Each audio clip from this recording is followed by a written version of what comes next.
दोस्तों प्रदीप गिरी academy channel में आपका बहुत बहुत स्वागत है।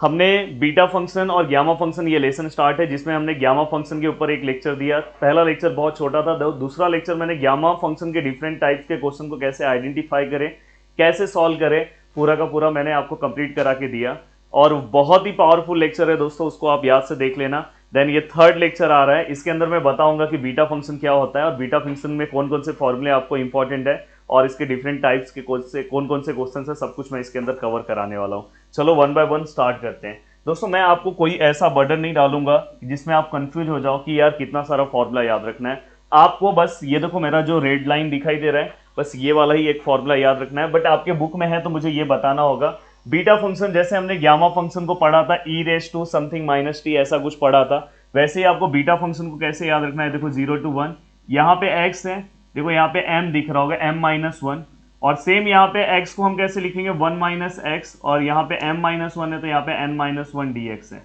तो ये इन जनरल इक्वेशन हमारे बुक में दिया हुआ है और उसके अकॉर्डिंग हमने गामा फंक्शन बीटा फंक्शन को हमें क्या करना है, सॉल्व करना है। तो दोस्तों यहाँ पे अगर मैं इसका आंसर लिखूँ तो इसका आंसर आएगा बीटा m, n, ये आएगा। और ये आपको याद करने की बिल्कुल जरूरत नहीं है। जो आपके लिए बहुत ज्यादा इंपॉर्टेंट है दोस्तों ये है, इसके अकॉर्डिंग हम सम सॉल्व करने वाले, तो इसको भूल जाओ। आप बस ये याद रखो, x रेस टू समथिंग दिखाई देगा और 1 माइनस एक्स यहाँ पे है, उसके रेस टू भी अगर समथिंग दिखाई देगा तो समझ जाना, और लिमिट यहाँ 0 to 1 होना चाहिए, ये दिमाग में रखना।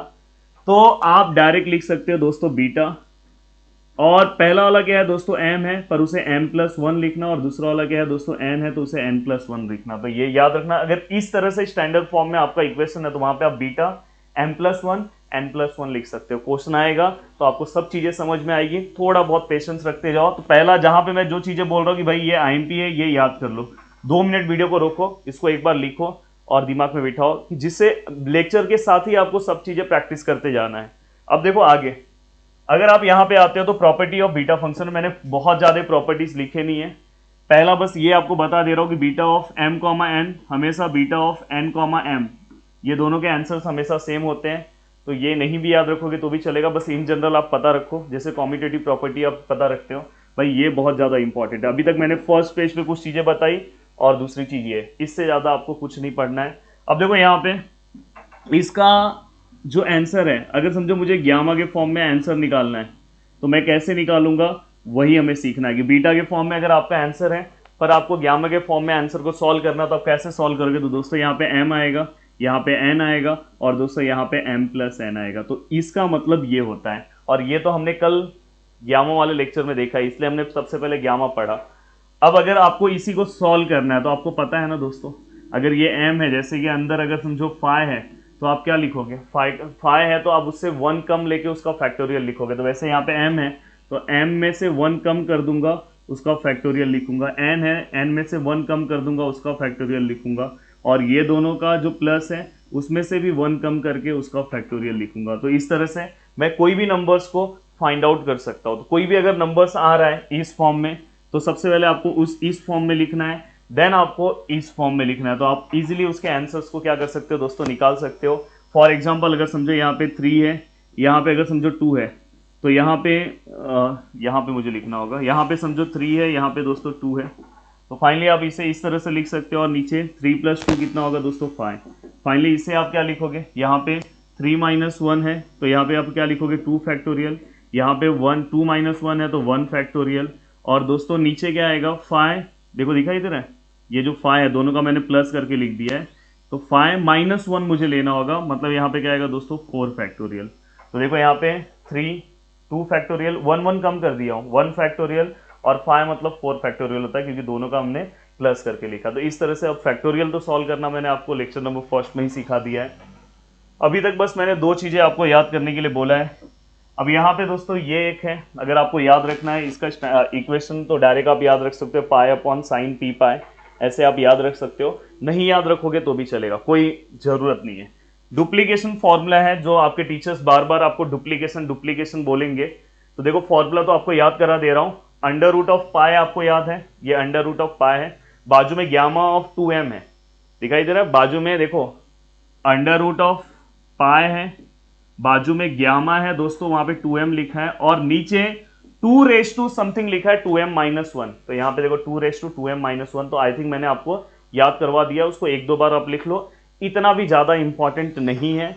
समझ में आया कि इसको बहुत ज़्यादा इंपॉर्टेंट मत समझ लेना कि ये आने वाला ही है, बट पता होना चाहिए, क्योंकि ये एक जो आपका जो पार्ट है उसके ऊपर आपको बहुत सारे, जैसे यहाँ पे देखो मैंने कुछ क्वेश्चंस दिए हैं, तो यहाँ पे उसके आंसर्स इससे आप डायरेक्ट निकाल सकते हो। तो दोस्तों यहाँ पे देखो, वैसे मैंने याद करा दिया है, पर आप फिर से एक बार देख लेना। पर इसके लिए कंडीशन क्या है, यहाँ पे देखो ग्यामा एम है और यहाँ पे gamma 1 plus gamma m plus half होना चाहिए। जैसे यहाँ पे देखो ये क्वेश्चन है, कुछ लोगों के एग्जाम में इस तरह से आ सकता है कि ऐसा दिया होगा और आपको फाइंड करने के लिए बोला हो, कम मार्क्स के लिए पूछ सकते हैं, तो आप सबसे पहले इसे डुप्लीकेशन फॉर्मूले के फॉर्मेट में कन्वर्ट करो। देखो ये मैंने कन्वर्ट किया और यहाँ पे 1+4 और ये यहाँ पे 1/2, तो इस तरह से मैंने इसे कन्वर्ट कर दिया। आप चाहो तो इसका कैलकुलेशन करो, यहाँ पे आपको 3/4 ही मिलेगा। देखो ये देखो मैं करके दिख रहा हूँ, 2, 4 और 8, तो फाइनली 6/8 मतलब 3/4, तो यही मिलने वाला है। पर मैंने इसको कैसे लिखा आप समझो, देखो पहला वाला जो था उसी को लिखा, फिर से उसी को लिख के प्लस हाफ लिख दिया, तो ये हमेशा याद रखना। जैसे यहाँ पे आप लिख रहे हो 3/4, तो यहाँ पे 3/4 प्लस हाफ, तो आप तुरंत आंसर निकाल सकते हो। और अगर आप इसका आंसर निकालने जा रहे हो डुप्लीकेशन फॉर्मूले के अकॉर्डिंग, तो देखो डुप्लीकेशन फॉर्मूला क्या बोलता है, √π, ठीक है। बाद में डुप्लीकेशन फॉर्मूला क्या बोलता है, 2 × m। m का वैल्यू क्या है दोस्तों, ये है, ये हमारा m है ना, m प्लस हाफ। देखो ना यहाँ पे है m प्लस हाफ, तो यहाँ पे जो पहला वाला है वो हमारा m है और m प्लस हाफ है, तो यहाँ पे 2 × हमारा जो भी m होगा वो हमने लिखा। और नीचे क्या है दोस्तों, 2 है, 2 × यहाँ पे भी m है, m का वैल्यू क्या है हमारा 1/4 -1। अब मैं इसे अगर लिखूं तो यहाँ पे क्या आएगा दोस्तों, और यहाँ पे क्या आएगा दोस्तों 1/2, और यहाँ पे अगर मैं सॉल्व करूँ तो देखो ये 2, तो 1/2 -1, तो क्या आएगा -1/2।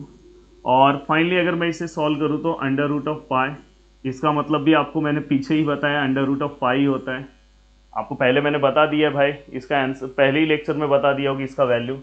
और इसका मतलब क्या होगा दोस्तों, 1/2 और इसे ही मैं √π क्या होगा पाए, और ये 1/√2 है, फाइनली ये ऊपर जाएगा तो क्या होगा √2π। तो इस तरह से इसका ये डायरेक्ट आंसर है, और मैंने इसके पहले वाले लेक्चर्स में यूज भी किया था।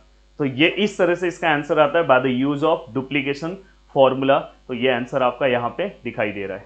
अब दोस्तों वैसे यहाँ पे भी कुछ वैल्यूज हैं जो आप डायरेक्ट याद कर सकते हो। देखो ये वाला आंसर और ये वाला आंसर सेम है, 2√π दिखाई दे रहा है, √2 दिखाई दे रहा है और साथ में मल्टीप्लाई बाय पाई है, और बस यहाँ पे 3/16 एक्स्ट्रा है। तो वैसे ये तीनों रिलेशन आप डायरेक्ट याद कर लोगे तो बहुत अच्छी बात है। अभी तक मैं क्या क्या आपको याद करने बोल रहा हूँ ध्यान से सुनो, मैं बहुत ज़्यादा आपके ऊपर बर्डन नहीं डाल रहा हूँ। ये एक चीज़ आपको याद होनी चाहिए क्योंकि सम में यही मैं यूज करने वाला हूँ। देन इसके बाद यहाँ पे आपको ये वाला याद होना चाहिए, किस तरह से बीटा से हम ग्यामा में जाते हैं और किस तरह से हम क्वेश्चन सॉल्व करते हैं। देन डुप्लीकेशन वाला अगर आप याद कर सकते हो तो अच्छी बात है, मैं आपके ऊपर बर्डन नहीं डालना चाहता हूँ। अब यहाँ से स्टार्ट होता है हमारा टाइप्स, और ये टाइप्स आपके अंदर एक बहुत बड़ा जान डालने वाला है कि यार कितना मजा आ गया कि क्वेश्चन सॉल्व करने में इतना मजा आ रहा है।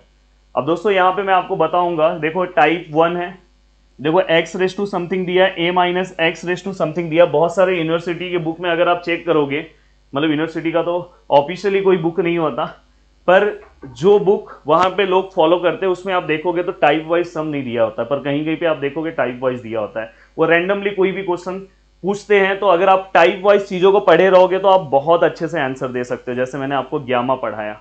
अब देखो दोस्तों यहाँ पे x समथिंग, यहाँ पे a है, a मतलब यहाँ पे कोई नंबर आएगा, -x समथिंग है, dx है, तो नीचे वाला का सम क्या उस तरह से है। देखो x है, समथिंग मतलब 1/2 है, रूट है, और देखो यहाँ पे a, यहाँ पे देखो 4 है, और ये x है, यहाँ पे देखो 3/2 है, समथिंग है। तो डायरेक्ट हम इस फॉर्म में इसका आंसर डायरेक्ट लिख सकते थे,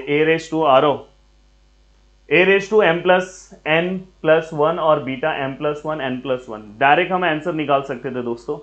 बट मेरा सजेशन है कि आप कितने फॉर्मूले याद रखोगे यार, बस आप टाइप्स याद रखो कि भाई यहाँ पे x समथिंग है और 1 माइनस नहीं है, a माइनस है, मतलब यहाँ पे कोई नंबर्स आएगा, फिर से वही x है और समथिंग है। तो सर ये सम कैसे सॉल्व होगा, सम कैसे सॉल्व होगा वो समझो, टाइप आपको बस याद रखना है, फॉर्मूला मत याद रखो। कहाँ एक ही दो जगह मैं बोलूंगा कि फॉर्मूला याद कर लो। तो यहाँ पे दोस्तों आप डायरेक्ट क्या करोगे, पुट ये जो आपको दिख रहा है ये वाला पार्ट ये लिखने का है, डायरेक्ट आपको टी लिखना है। पर टी लिखने के बाद यहाँ पे अगर कोई नंबर है तो साथ में लिखो, हमेशा इसी तरह से हम सब्स्टिट्यूशन करेंगे।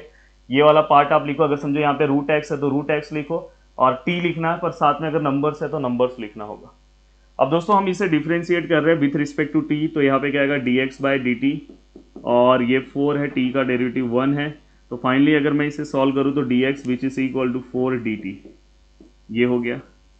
अब ये होने के बाद दोस्तों आपको पता है जब भी हम सब्स्टिट्यूशन अप्लाई करते हैं तो हमारा लिमिट चेंज होगा। अभी हमारा x इक्वल टू क्या है जो दोस्तों 0 है, और x इक्वल टू क्या है 4 है। फाइनली अब हम किस फॉर्म में जा रहे हैं, t इक्वल टू, अगर मैं t, अगर देखो मैंने x की जगह पे 0 रखा तो ये 4 यहाँ पे आएगा, तो दोस्तों ये भी क्या हो जाएगा 0 हो जाएगा, 0/4 0 होता है। पर अगर समझो मैंने यहाँ पे 4 रखा और ये 4 यहाँ पे आया, 4/4 कितना हो जाएगा, तो t, देखो ना ये देखो, एक्स की जगह पे 4 रखा है, ये 4t है, 4 वहाँ जाएगा, तो फाइनली आंसर कितना आएगा दोस्तों 1। तो यहाँ पे आंसर मुझे क्या मिलेगा 1। तो जो मेरा नया लिमिट है दोस्तों, चलो मैं यहाँ पे सॉल्व कर रहा हूँ, जो मेरा नया लिमिट है 0 to 1, और 0 to 1 मिलना ही चाहिए, ये याद रखना। अब दोस्तों यहाँ पे ये देखो ये रूट एक्स है, दिखाई दे रहा है आपको, तो ये मैं x, इसका मतलब x है, ये देखो ये जो अंदर x है, x इक्वल टू क्या है दोस्तों 4t है, तो ये देखो 4t, और वो रूट वैसे ही रख रहा हूं। देन अगर आप बात करोगे तो देखो ये 4 है, देन ये x इक्वल टू क्या है दोस्तों फिर से 4t, और दोस्तों ऊपर क्या है 3/2, और ये dx कितना है दोस्तों, dx इक्वल टू क्या है 4 dt। तो मैंने सभी चीज़ों को अच्छे से लिख दिया है। अब देखो इसे हमें सॉल्व करना है, किस तरह से हम सॉल्व करते हैं। 0/1, ये देखो ये 4 का आंसर कितना आएगा 2, और ये अंडर रूट में t रहेगा ऐसे ही। अब चाहिए तो इसे रूट t को आप ऐसे भी लिख सकते हो, t 1/2। आपने अगर मेरा लाइव मैच देखा होगा तो आपको समझ में आया कि मैंने कैसे लिखा है। देन अगर आप देखोगे तो यहाँ से दोस्तों दोनों में से 4 बाहर आएगा, पर जब 4 बाहर आएगा तो उसके ऊपर भी 3/2 रहेगा 4 के ऊपर, और अंदर क्या बचेगा दोस्तों 1 माइनस टी, और उसके ऊपर भी क्या है 3/2। बहुत लोग 4 बाहर लेते हैं, ऊपर वाला पार्ट नहीं लेते, रॉन्ग हो जाएगा। और दोस्तों यहाँ पे 4 है और यहाँ पे क्या है dt है। अब अगर बाहर लोगे तो देखो ये 2 बाहर लिया, डॉगी लो का मैटर हो गया बाहर, ये 2 बाहर ले लिया है, देखो ये 4 रेज़ टू 3/2 बाहर लिया है, और ये देखो जो भी कांस्टेंट है मैं बाहर ले ले रहा हूँ, और ये 4 बाहर लिया, तो अंदर क्या बचा 0 to 1 t⁻1/2, और 1 माइनस t⁻3/2 dt। अगर आप देखोगे तो ये अपना स्टैंडर्ड इक्वेशन जो था x⁻m, दिखाई दे रहा है देखो पहला वाला, इसलिए मैंने बोला कि ये आपको याद कर लेना है, x⁻m 1 माइनस x⁻n, इस तरह से आपका हो गया। तो आप डायरेक्ट ये वाला फॉर्मूला वहाँ पे लिख सकते हो। तो देखो दोस्तों यहाँ पे एक और चीज़ मैं आपको बता दूँ, ये देखो ये 2 है, कभी भी अगर ये 4 समझो यहाँ पे 3/2 ऐसा कुछ है, और यहाँ पे समझो 4 लिखा है, तो 4 है 16 है, तो उसको स्क्वायर फॉर्म में लिख दो। 4 किसका स्क्वायर है दोस्तों 2 का, 2 रेज़ टू 2 है, और साथ में ये 3/2, और इनटू क्या है दोस्तों 4। अब अगर देखो ये 2 कैंसिल हो गया, अब देखो यहाँ पे देखो ये 0 to 1 t, नहीं तो डायरेक्ट इसको मैं कन्वर्ट कर दूँ, डायरेक्ट आप यहाँ पे लिख सकते हो दोस्तों बीटा फॉर्म में। बीटा फॉर्म में मैंने बोला कि क्या आएगा, वहाँ पे उसका आंसर क्या था m+1 n+1, ये देखो देखो m+1 n+1 मैंने बोला, इसलिए आप एक ही याद रखो जो हम सम में यूज करेंगे, और वो देखो यहाँ पे दिख रहा है। तो अगर ये इस फॉर्म में कन्वर्ट हो रहा है, यहाँ पे देखो 1 भी है, सब कुछ है, dt है, तो आप पहले वाले को क्या करोगे +1 लिखोगे, और दूसरे वाले को भी क्या लिखोगे दोस्तों +1। अब अगर आप चाहोगे तो इसे सॉल्व भी कर सकते हो, या तो इसका आंसर बीटा फॉर्म में भी रख सकते हो, पर मार्क्स के अकॉर्डिंग देखा करो और फिर सॉल्व कर दिया करो। अब अगर आप देखोगे यहाँ पे 2 है, यहाँ पे 2, अब ये 2 कैंसिल हो गए, 3 है, तो मतलब 2 का क्यूब, 2 रेज़ टू 3 मतलब 2 का क्यूब, और ये 4, और दोस्तों ये बीटा, यहाँ पे अगर आप देखोगे 2 1 जा 2, मतलब 2 + 1 3, और यहाँ पे 5/2। अब यहाँ पे अगर आप देखोगे तो देखो 4 2 जा 8, 8 8 जा कितना होगा, जल्दी बोलो आ रहा हो जल्दी,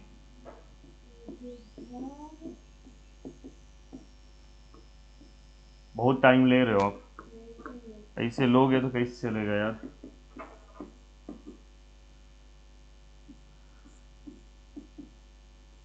देखो आर ओ का कैलकुलेशन आ रहा है 18।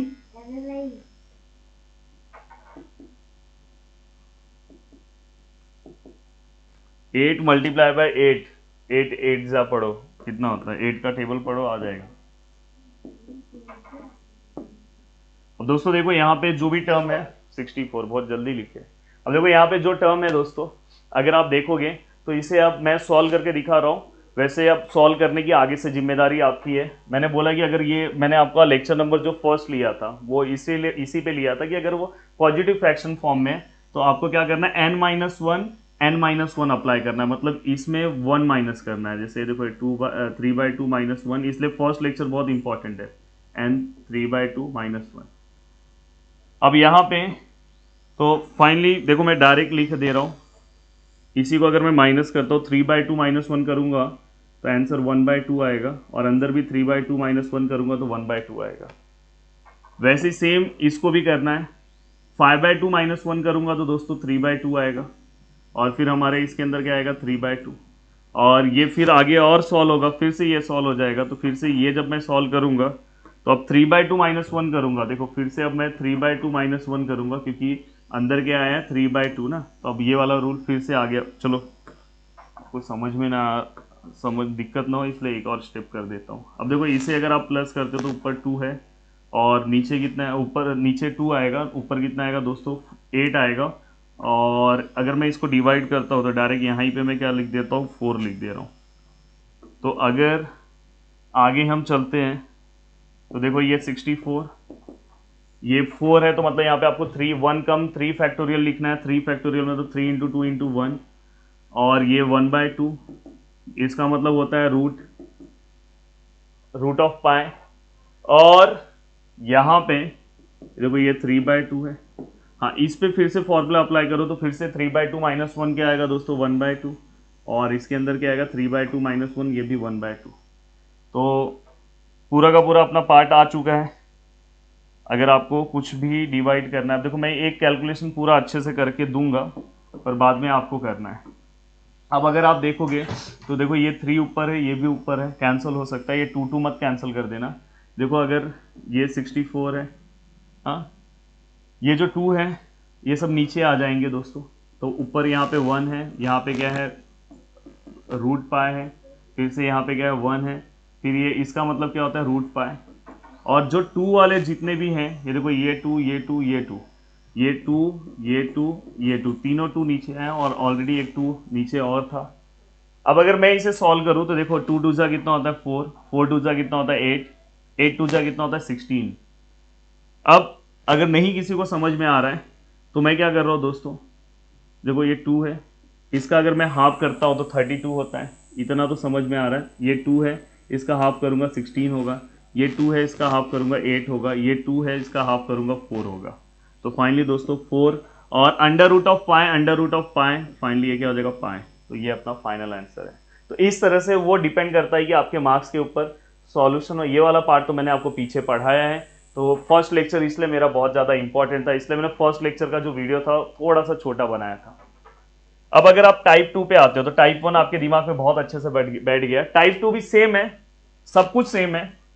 बट दोस्तों याद रखना कि यहाँ पे देखो, यहाँ पे 1 है, वहां पे ए था, देख लेना टाइप 1 आपके बुक में लिखा होगा ना, देख लेना यहाँ पे दिखाई दे रहा है, वहां पे x था, यहाँ पे x⁻n है, मतलब अंदर वाले टर्म में भी कुछ स्क्वायर फॉर्म में कुछ दिया है, स्क्वायर फॉर्म में हो सकता है, रेज़ टू 9 फॉर्म में हो सकता है, तो समझ जाना टाइप 2 है। तो इसमें भी कुछ अलग नहीं है, वैसे ही सम सॉल्व होगा, ये फॉर्मूला याद करने की जरूरत नहीं है, मत याद रखो, वैसे ही सम सॉल्व करो। देखो सम सॉल्व करने का स्टेप वही है, मैं यहाँ पे टी रख रहा हूँ, यहाँ कोई नंबर होता तो मैं लेता, पर यहाँ पे रूल वाइज तो नंबर आएगा ही नहीं, पर अगर इनकेस आया तो आप ले लेना।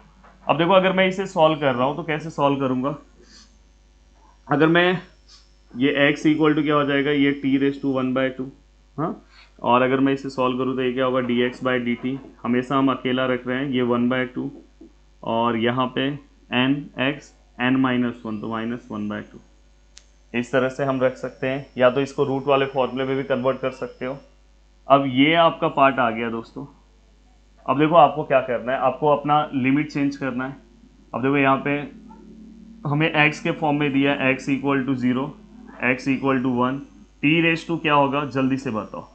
और रेगुलर स्टडी नहीं कर रहे हो तो बहुत तकलीफ होगा। देखो यहाँ पे टी रेस टू, अगर x equal to 0 x equal to 1 है तो टी रेस टू क्या होगा, देखो x इक्वल टू 0 तो टी रेस टू भी 0, x इक्वल टू 1 तो टी रेस टू भी क्या आएगा दोस्तों 1। तो ये भी आपको समझ में आ गया। अब नेक्स्ट आगे चलते हैं, क्वेश्चन लिखते हैं। देखो यहाँ 0 to 1। अब देखो यहाँ पे x है, x इक्वल टू क्या था दोस्तों, देख लो यहाँ पे x इक्वल टू क्या है t 1/2 और होल रेस टू क्या आएगा दोस्तों 6। देन 1 माइनस यहाँ देखो एक्स स्क्वायर इक्वल टू क्या है दोस्तों t, और यहाँ पे भी क्या आएगा 1/2 और dx इक्वल टू क्या आएगा दोस्तों, देखो dx इक्वल टू मेरे को निकाल लेना चाहिए था, dx which is equal to 1/2 t raise to minus 1/2 और यहाँ पे क्या आएगा दोस्तों dt। तो फाइनली यहाँ पे क्या आएगा 1/2 t raise to minus 1/2 dt। अब यहाँ पे जो भी हमारा कांस्टेंट टर्म है उसको मैं बाहर ले रहा हूँ। फॉर एग्जांपल ये 1/2 बाहर आ गया, यहाँ 0 to 1 है, ये t रेस टू 6/2 अगर मैं यहाँ लिख रहा हूँ, चलो मैं यहाँ पे 6/2 रख रहा हूँ, क्यों डिवाइड बाद में करता हूँ क्योंकि यहाँ पे भी 2 है तो मेरे लिए बेनिफिट होगा। और 1 माइनस टी रेस टू 1/2 ये वाला term, t raise to minus 1/2 और dt।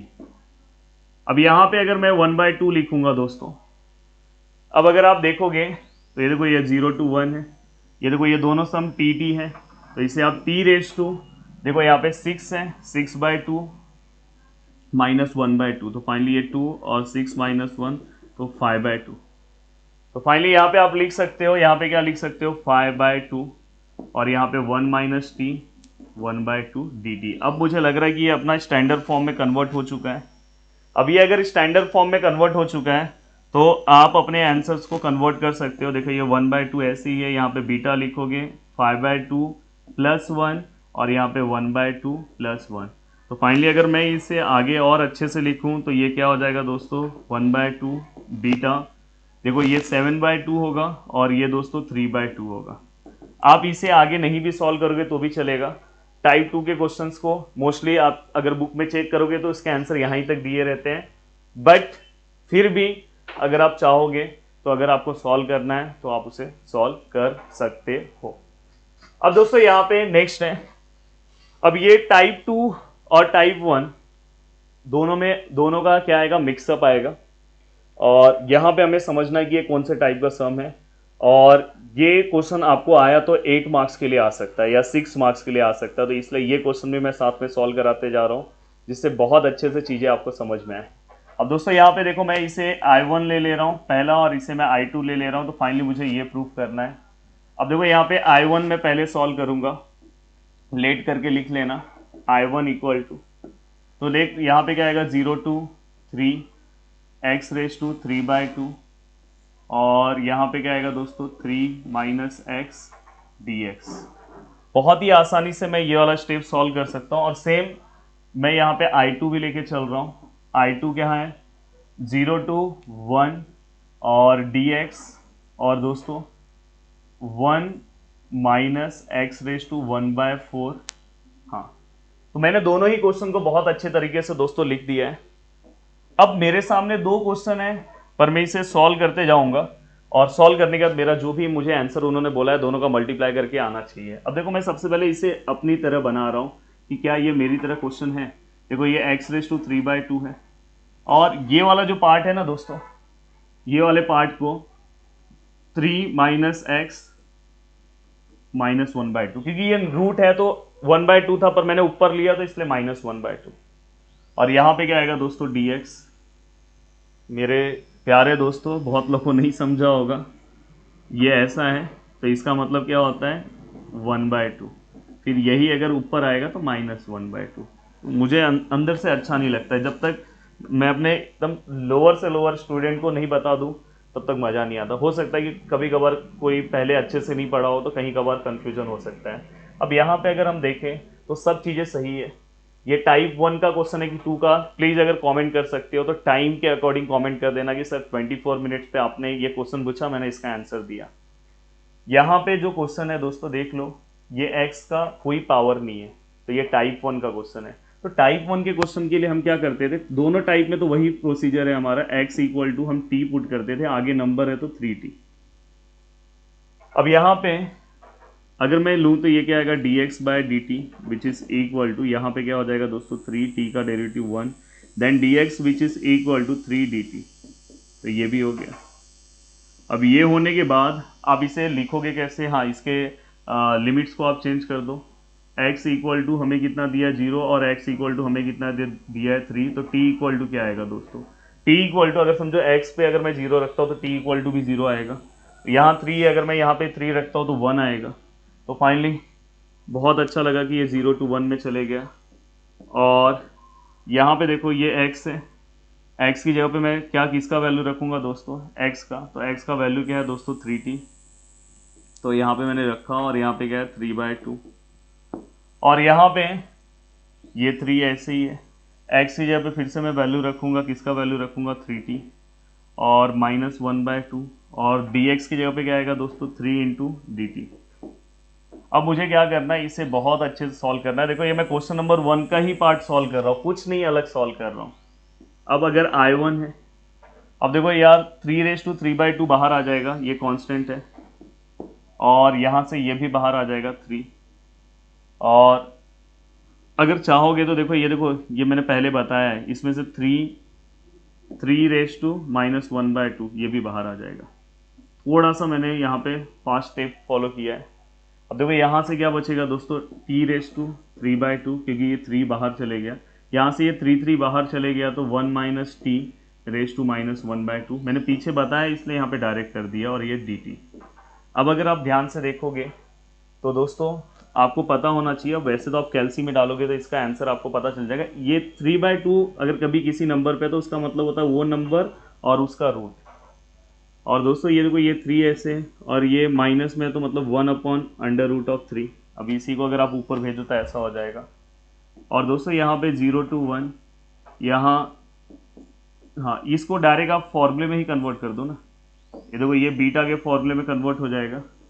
यहाँ पे 3/2 + 1 और यहाँ पे -1/2 + 1। इसलिए मैंने आपको बस बोला कि यही फॉर्मूला याद रखो। अब देखो ये √3 cancel, then I1 which is equal to 9 multiply by, देखो यहाँ पे क्या है बीटा ऑफ, ये देखो ये कितना हो जाएगा 5/2, और ये कितना हो जाएगा दोस्तों 1/2। तो ये क्वेश्चन आपका सॉल्व हो गया। ये आपने I1 सॉल्व किया। अब दोस्तों सेम टू सेम स्टेप से आपको I2 सॉल्व करना है, पर I2 चेक करना है कि I2 कौन से टाइप का क्वेश्चन है। वैसे टाइप 1 हो या टाइप 2 हो कोई फर्क नहीं पड़ रहा है, पर टाइप अगर बिठा के रखोगे ना तो एग्जाम में आपको समझेगा कि ये बीटा का क्वेश्चन है कि गामा का क्वेश्चन है, कि वहाँ पे डायरेक्ट इवेल्युएट लिखा होगा। आप कैसे समझ पाओगे कि अगर आप टाइप वाइज नहीं जाओगे तो आप बहुत कंफ्यूज हो जाओगे यहाँ पे। अब यहाँ पे देखो मैं इसे चेंज कर रहा हूँ, 0 to 1, 1 - x⁴ -1/2, और साथ में क्या लिखा dx। देख सकते हो, पता है आपको रूट मतलब 1/2 ऊपर गया तो माइनस में। अब आप ध्यान से देखना, यहाँ पे देखो x का टर्म नहीं है, x का टर्म है क्या, नहीं है, और x का टर्म नहीं है, पर यहाँ पे जो x है ना वो पावर फॉर्म में है। तो समझ जाना कि जब x पावर फॉर्म है तो टाइप 2 का सम है, और टाइप 2 का सम अपन सॉल्व करते टाइम क्या करते हैं, प्रोसीजर सेम है। देखो x⁻⁻1/4 मतलब 1/4 which is equal to t, क्योंकि यहाँ पे कोई नंबर्स नहीं है, तो फाइनली ये वहाँ पे मैं भेजूंगा तो ये 4 हो जाएगा दोस्तों। और अगर मैं इसे सॉल्व करूंगा तो क्या आएगा dx/dt which is equal to 4t⁻3 और dx which is equal to 4t³ dt। तो आपको एक तरीका मिल रहा होगा कि मैं पूरे के पूरे क्वेश्चन को एक ही मेथड से सॉल्व कर रहा हूं अभी भी। अब यहाँ पे अगर आप ध्यान से देखोगे तो देखो दोस्तों लिमिट चेंज कर दो। देखो यहाँ पे x क्या था 0, x क्या था 1, t क्या है। अब देखो जहाँ 0 1 है तो समझ जाना वही आने वाला है, आप चेक भी कर लोगे तो भी पता चल जाएगा आपको। यहाँ पे वैल्यू रखोगे ना, आप 0 रखोगे तो 0 ही आएगा, 1 कुछ भी रहा तो 1 ही आने वाला है। तो यहाँ पे 0/1, देखो यहाँ पे ये 1 ऐसे ही है, इसका मतलब तो आपको पता है दोस्तों t है, और यहाँ पे क्या है -1/2, और dx इक्वल टू क्या आएगा दोस्तों 4t³ dt। अब यहाँ पे इस सम को भी आप बहुत अच्छे से सॉल्व कर सकते हो।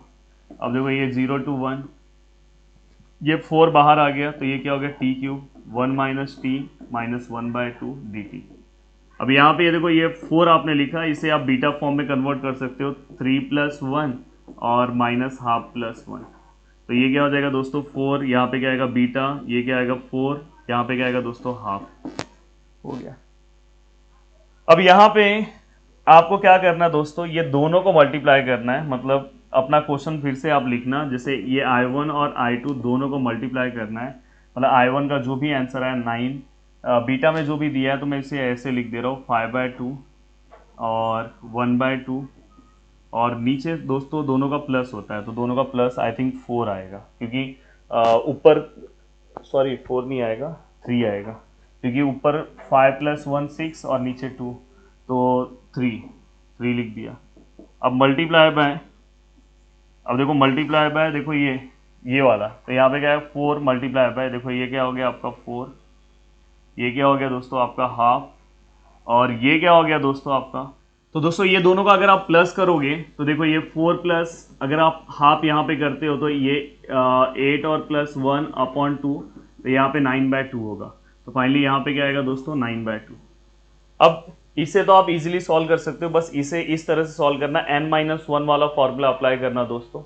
प्लीज मेरा लेक्चर नंबर फर्स्ट देख लेना, फ्रैक्शन किस तरह सॉल्व करते हैं। इसका √π आएगा, इसका भी √π आएगा, इसका 2 फैक्टोरियल आएगा, इसका 3 फैक्टोरियल आएगा, सब हो जाएगा। और इसको ऐसे ही रखे रहना, तो इसको इस तरह से कम कर माइनस करते करते 5/2 पे ला देना, तो ये दोनों कैंसिल हो जाएगा और फाइनली आपका आंसर जो आपको पूछा गया है दोस्तों आ जाएगा।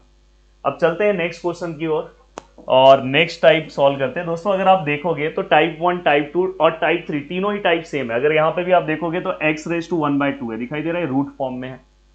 तो अभी x⁻n था, अब ये 1/n है, x⁻1/n है। तो अगर ये टाइप रहा तो ये टाइप 3 का सम है, पर सॉल्व हम सेम 1 2 3 के सम को सेम ही सॉल्व कर रहे हैं। तो मेरा फिर से सजेशन है, बिना मतलब का टेंशन मत पालो, फॉर्मूला मत याद करो, डायरेक्ट सम कैसे सॉल्व करते सीख लो।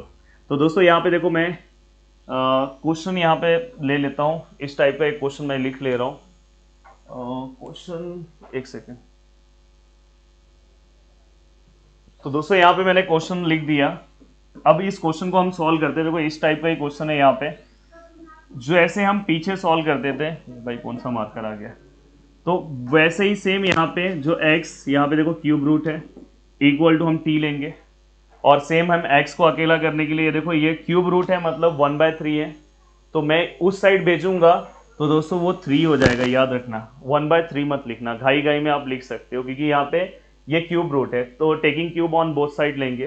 तो फाइनली अगर मैं इसे सॉल्व करूंगा तो क्या आएगा dx/dt which is equal to 3t², और यहाँ पे dx equal to 3t² dt। तो इस तरह से आपने लिख दिया। अगर आप इसके बाद अगर सॉल्व करते हो दोस्तों, अगर आप इसके लिमिट्स को चेक करोगे तो आप चेक करके देख लेना, यहाँ पे वैल्यूज रखना, एक बार 0 रखना, एक बार 1 रखना, तो 0 और 1 ही आएगा, पर वो चेक करना इंपॉर्टेंट है, पर अभी मैं नहीं कर रहा हूँ। और यहाँ पे दोस्तों 1, अगर आप इसका वैल्यू देखोगे तो इसका वैल्यू क्या है अपना t है, तो हमने t लिखा, मतलब यहाँ पे तो भाई इसका वैल्यू क्या है t है। और दोस्तों यहाँ पे क्या आएगा 11 कितना भारी लिखा हूँ, 11/2, और यहाँ पे dx है, dx के यहाँ पे क्या आएगा दोस्तों 3t² dt। अब यहाँ पे ये देखो, ये अगर मैं कॉमन बाहर लूँ, मतलब कांस्टेंट टर्म बाहर लूँ, तो यहाँ पे 1 माइनस t 11/2 t² और dt। तो फाइनली यहाँ पे 3 है। यहाँ पे अब देखो यहाँ पे फॉर्मूला अप्लाई हो सकता है। जब मैं फॉर्मूला अप्लाई करूँगा तो उस टाइम पे ये वाला टर्म पहले लिखता हूँ, देन दोस्तों ये वाला टर्म लिखता हूँ। अब अगर मैं इसे सॉल्व करूँ तो ये देखो यहाँ पे बीटा, देखो यहाँ पे दोस्तों 2 है, 2 प्लस 1 आएगा, और यहाँ पे 11/2 प्लस 1 आएगा, तो फाइनली 3 बीटा यहाँ पे 3 हो जाएगा, और यहाँ पे दोस्तों 13/2 हो जाएगा। तो फाइनली ये क्वेश्चन अपना सॉल्व हो गया। अब दोस्तों इसके बाद टाइप 4 है, पर मैं चाहता हूँ कि इतना पहले आप अपने दिमाग में अच्छे से बिठा लो, फिर मैं अगर टाइप 4 पे आऊँगा तो इसके बाद जल्दी ही आपको दिखाई देगा, मतलब 5-6 घंटे के बाद ये लेक्चर आ जाए, या तो कल में लेक्चर आ जाए।